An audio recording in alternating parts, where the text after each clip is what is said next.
Most of you are watching this video sitting comfortably on your couch or in your bed. Maybe you're in the city or out in the country where the internet is a little shaky. But for the most part, you have a stable phone, internet, power, and you can easily hop in the car or go online to order food. But what if you didn't? What if you gave all that up to live remotely, in a home you built, growing your own food with limited access to the amenities of civilization? I wouldn't trade back my old comfort zones for anybody, not even for a day. For me, I think it was an opportunity to really invest myself in being able to live in a way that required less reliance on others. We love it for our kids too, just the life that they get to live. These folks are off-gridders, part of a growing movement of individuals and families moving out of the city to become closer to nature. But why? Why would anyone forgo the things that make our lives easy, just to live rough in the woods, the desert, or on the side of a mountain? Well, let's find out.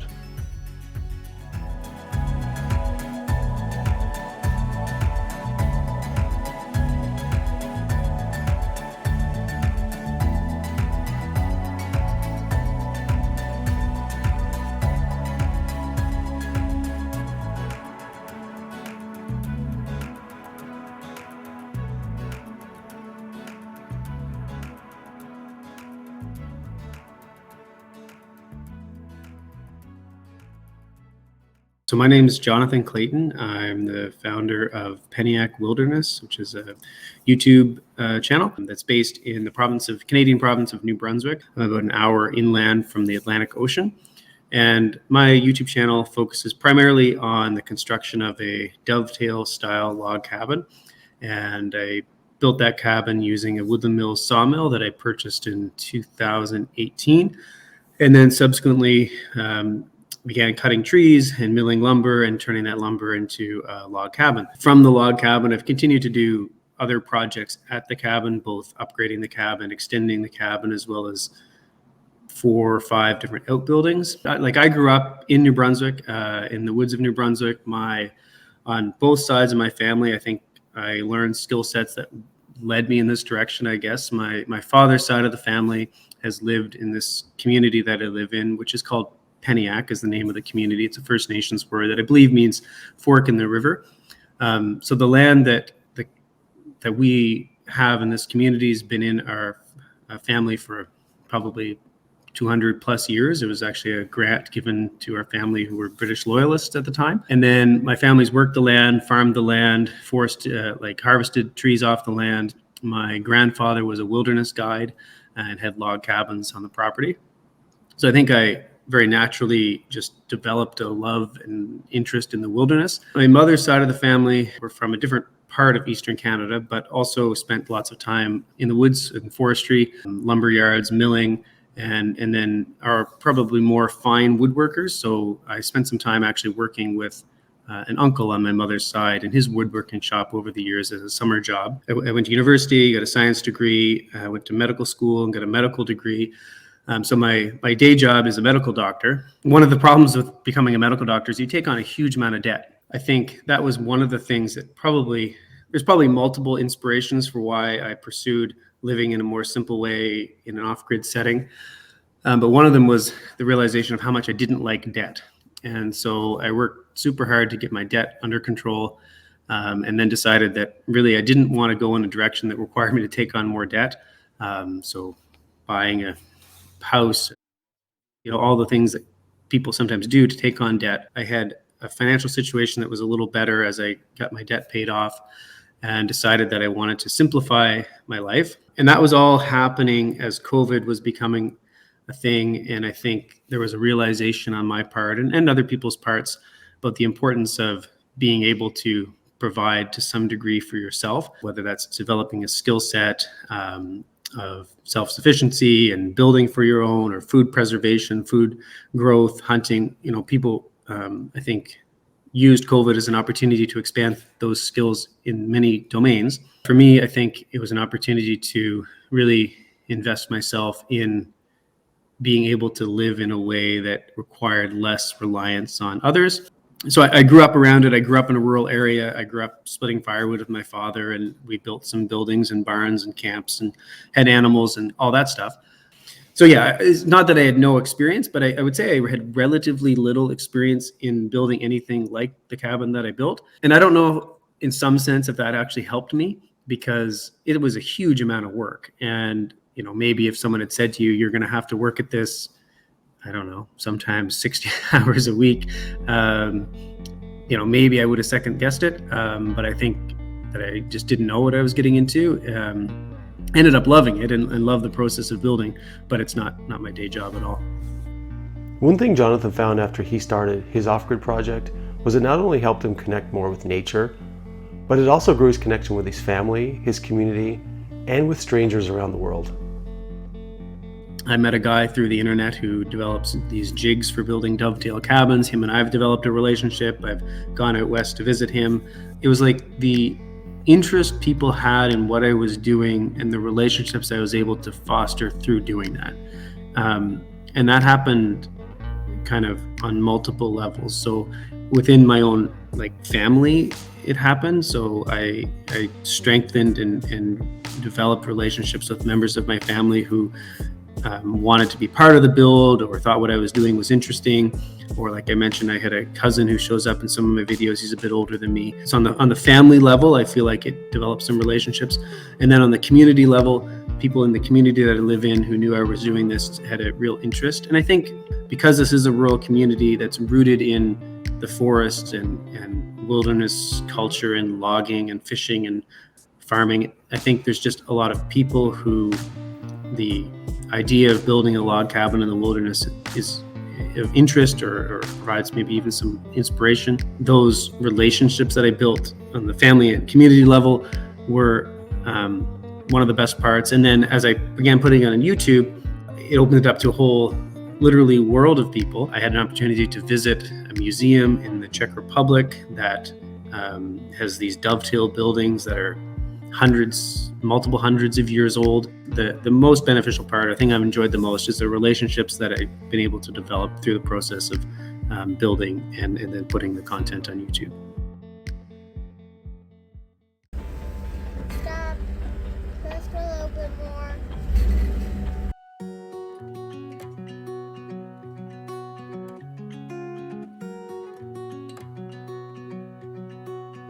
So my name is Jacob, I'm Natalie. and we live off-grid in White Mountains of Arizona. You'll have to forgive Jacob and Natalie's poor connection. They hopped online to chat from a public library, since the off-grid homestead they've built doesn't have any internet. We don't have an internet provider, but we, through our cell phones, data plans is where we get our internet. Right. So It's been good enough yeah, just to use the cell phones for internet. Completely just off of solar. We don't even have a backup generator though, but we manage our power well enough to avoid having to have one. so we left Phoenix, Arizona, and about 18 months ago, been here about a year and a half. And right now we live in a trailer with our kids.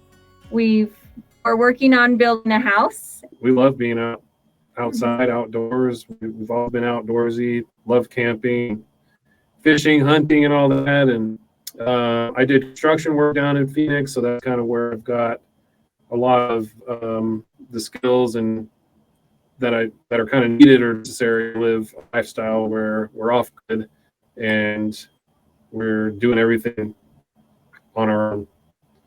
Yeah, ever since we moved down into the valley in the big city, we always wanted to move into a small town. We didn't always have this off-grid plan, but we always did plan to move up into a small town in the mountains. And then a few years ago, we kind of started seeing other people who were doing it on YouTube and stuff, and seemed like our kind of thing. We love it. We do. We do really like it. It's, the kids just play outside and they build forts and dig holes, and we get to build our own things, and we're really having a good time. That's probably, the most important part of all that we're doing here is how we're raising our kids in this day and age when there's just screens everywhere calling for everyone's attention. And I think that affects children more than anyone else. So currently we're in the middle of doing our cellar, Which is underneath the house. which will be underneath the house. So we started our house. That's the first thing that has to go in is the cellar. That was our first project, was getting that place to store everything. Yeah.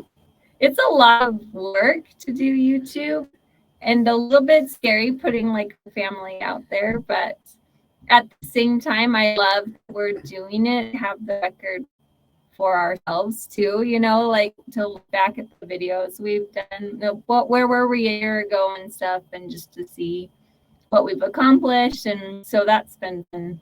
And I also enjoy the comments we get from people. People are so supportive and encouraging, and they'll give us suggestions of things that, you know, we didn't think about. So That is some cool looking wood. it does look Man, so I cool.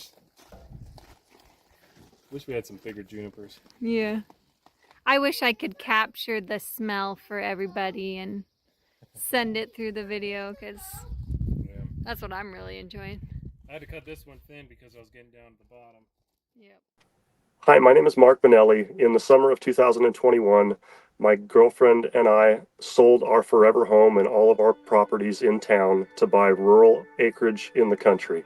And for the last 2 years, we have been building our dream homestead, creating off-grid backups to all of our on-grid necessities, and we're living a very gratifying life. You've landed on the Modern Rural Civilian Channel, where we're building our homestead from the ground up to help complement our goals of slowly removing ourselves from complete dependency on the supply chain. So here on our North Central Idaho homestead, what I am creating, I have called a switch grid homestead. Switch grid meaning not fully off grid. I want to have off grid backups to all of our typical American grid powered necessities. Here in the last 3 or 4 years, I think my better half, Heather, and I have grown a little bit less confident in all the systems in the world that we depend so greatly on. When the grid does go down, we live rural and it does happen periodically.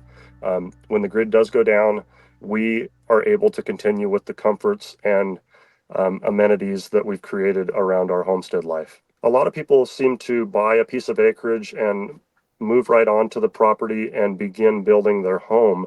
We started with creating the infrastructure of the homestead and the farm and the property all prior to any even outbuildings. We haven't even built a single outbuilding or barn. We've simply been focused on infrastructure, and by infrastructure on a rural acreage, what I would mean is a fairly extravagant gravity-fed irrigation, garden watering, basically just a water system that can handle all of the future dreams of what we hope to accomplish here on the property.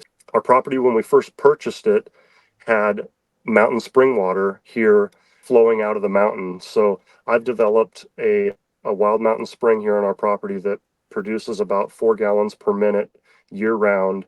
And that mountain spring seep coming out of our mountain is what my entire switch grid capable gravity fed homestead water system is all based off of. We will have a traditional grid powered submersible well pump that moves water up our mountain to a holding tank, and that holding tank sits above all of the areas that we operate here on the property. So that holding tank then can gravity pressurize our water system without any electricity or need for pressure pumps or anything like that. When we first started out, it was more of a mission just to experiment with off-grid backups, but the further and more deep I've got into this knowledge and this lifestyle, I've really sort of set out to make the off-grid things more of our constants, and we still pay an electricity bill to the power company and we still have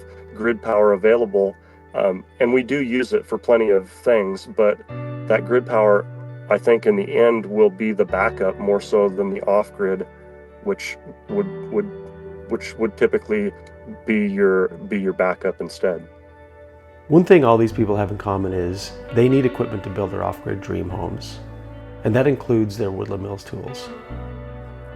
That the biggest step was purchasing the sawmill. I think I purchased the sawmill at the end of 2018. Almost none of what I've done would have been possible without purchasing a sawmill. And then once I purchased the sawmill, it was almost like things just started to flow from there.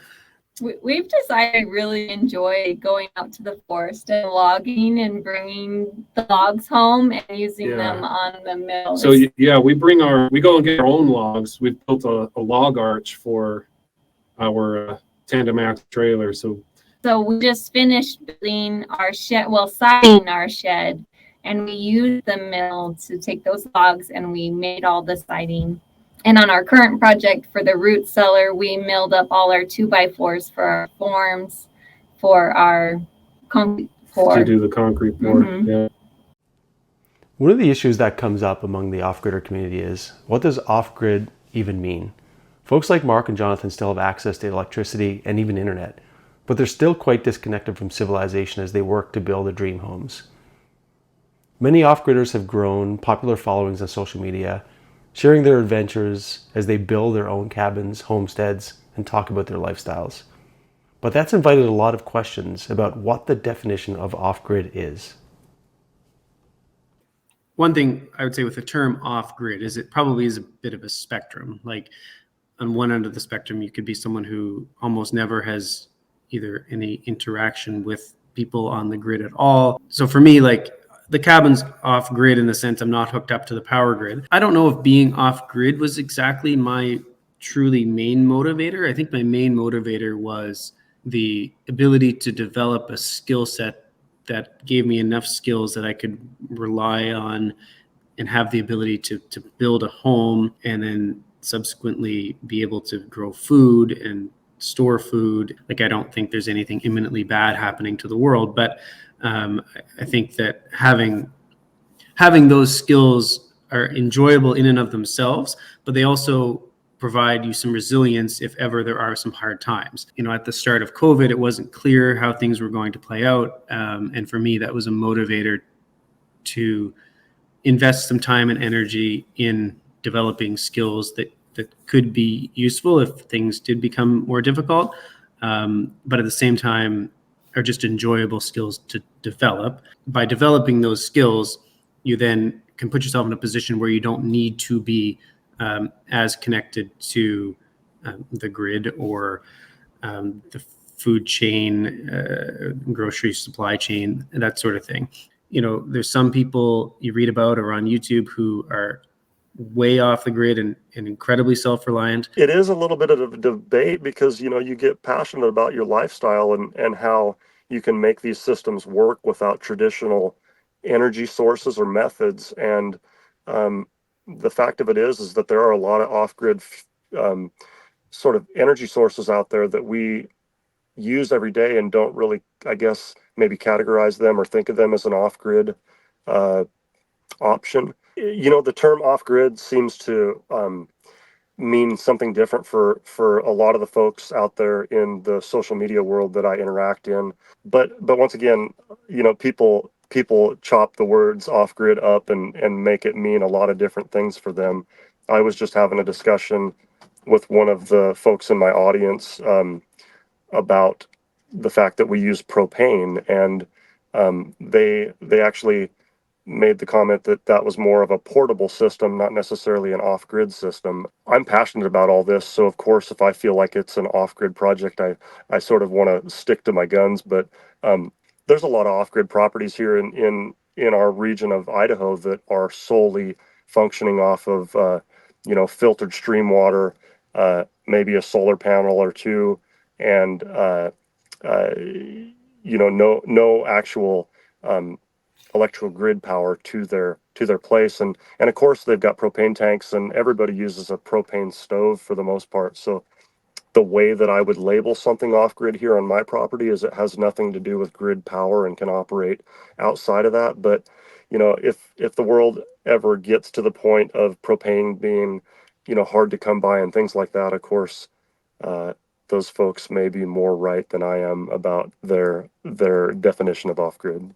I do think that it's a lot more fun and there's a lot more ability to learn when you're building these systems and learning and teaching about these off-grid systems when you don't actually, when the comfort of your life doesn't depend on it. So for example, if the grid was completely down for an indefinite amount of time, it would be a lot less fun to be experimenting with these off-grid capable backups than it would be to try to figure it out in order to carry on life the way that we know it.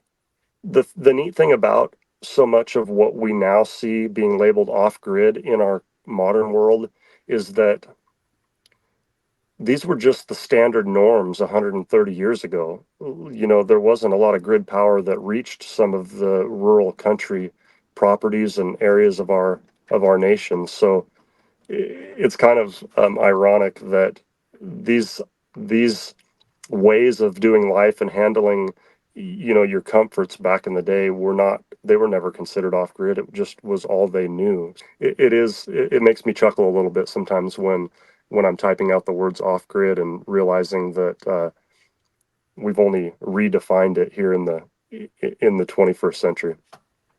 I'd say we're pretty like a normal household. We have power from our solar system and running water and a septic system. Because we are building our house, we need a lot of supplies. So we are in town quite often for building and stuff. Building materials. Yeah. I don't know, but like if we were supposed to. But I still do all my grocery shopping. Like we dream of having a garden and stuff, but since we're just getting established, that's not there yet. We do have to haul water or pay a company to bring us water for our storage tank. This is a huge trend in our country to be starting a homestead, buying rural acreage if that's a possibility for you, and beginning to start to become more self-sufficient in every way possible.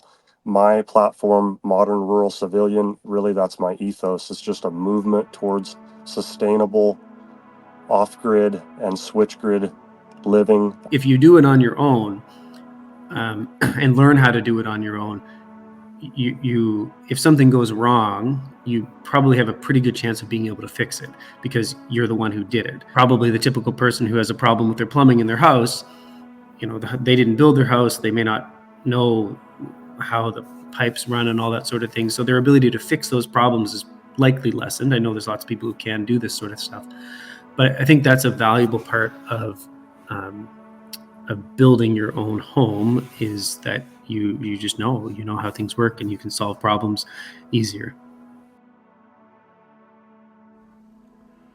The off-grid lifestyle has a certain aura of romance and beauty to it. So it can be easy to forget sitting on the other side of the screen that these people have to work every day to ensure they have food, water, and a roof over their heads. And most will admit it can be a difficult life filled with many challenges.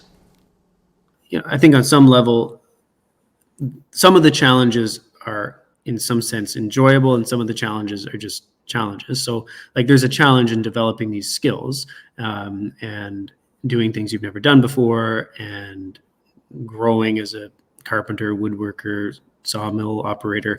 This is a challenge unique to my setup. Is when I built my cabin, like I was not ever, when I started building this, and even probably after it was finished, I never had the plan to live there. I just wanted to build a cabin in the wilderness to be able to go to. But as my love for doing this grew, then the seeds sort of started to germinate of, well, maybe I could actually try living here. In order to get to my cabin, I have to park my vehicle a mile away and then get to the cabin. So in a good scenario, the weather's nice and I can drive an ATV or walk or drive a snowmobile into the cabin. But that's not always the scenario. Sometimes if I'm somewhere and come home and it's raining, then I have to get all in rain gear, pack my stuff in the four-wheeler or ATV or snowmobile, and then get to the cabin, get everything out. If I've been not at the cabin for a period of time, get a fire going. So there's those level of challenges as well. The first winter off grid, year off grid, is your hardest year. You have to deal with everything. So the mud was, messy, hard to work in. pile up on your shoes like that much you're carrying around everywhere. It's a lot of work. Like, you can't sugarcoat it. Like, we put in a lot of work to do all these things. We enjoy it because it's satisfying too, but I mean, you do have to work real hard to get everything, especially if you're doing it all DIY like we do. Some of the challenges that come with this rural selling everything you've got and buying acreage in the country to start over building your dream homestead, for a lot of folks that we know and were inspired by, that means moving into RVs in order to do the work on the ground that needs to take place before the property's complete and we can begin work on our dream home. We're going into the coldest snap of the year and possibly the coldest snap that we've had in the last couple of years. So some of the normal challenges that come with this type of living is that, just having water available to you in your RV in cold conditions and climates like this takes some extra work. Despite all the difficulties off-gridders face, there's a determination behind it all. There are so many reasons why people would give up their comfortable urban lives to tough it out in the wild, because it offers something a city life just can't provide. There are countless challenges that come with this lifestyle, but if you're passionate about getting back to the land and you're passionate about getting back to more genuine smiles that come from these projects, that I just can't tell you the gratification that comes from working on property that you now own and foresee growing old on, and then even beyond that, seeing envisioning your children and their children growing old on. It just makes all the work and all the challenges that I take for granted seem insignificant. But I think that if you spoke to a lot of other folks, contemplating making this lifestyle change, there's a lot of things that we are okay with that maybe other people wouldn't be. I would just try to reassure anybody who's considering this lifestyle change that it's a beautiful struggle. I wouldn't give back even a day of my old life to have the spoiling comforts that I once knew, the gratification that comes from this lifestyle makes it all worthwhile for me. So often, maybe not every day, but close to, we just look around and can you believe we live here? We love being in the trees. But I am really thinking into 2024 at a totally new build, because I've enjoyed this process a lot, and I just feel like I've learned a lot, and I'm pretty happy with where the cabin's at now. But I'm thinking of building, I don't know if I'd call it a cabin or a house, but a bigger log structure that I could live in. I'd keep this cabin as a cabin. But yeah, my short, sweet advice would be start small and attainable, and then build from there. It's easy to think of reasons you can't do something, but I think that we're very capable if we set a goal and work towards it. And I think the reward of achieving that goal can lead us to things in the future that we couldn't even have imagined. So, with all that said, what do you think? Would you sell all your belongings to take your life off-grid? Would you make those sacrifices to truly connect with the beauty of the world we live in?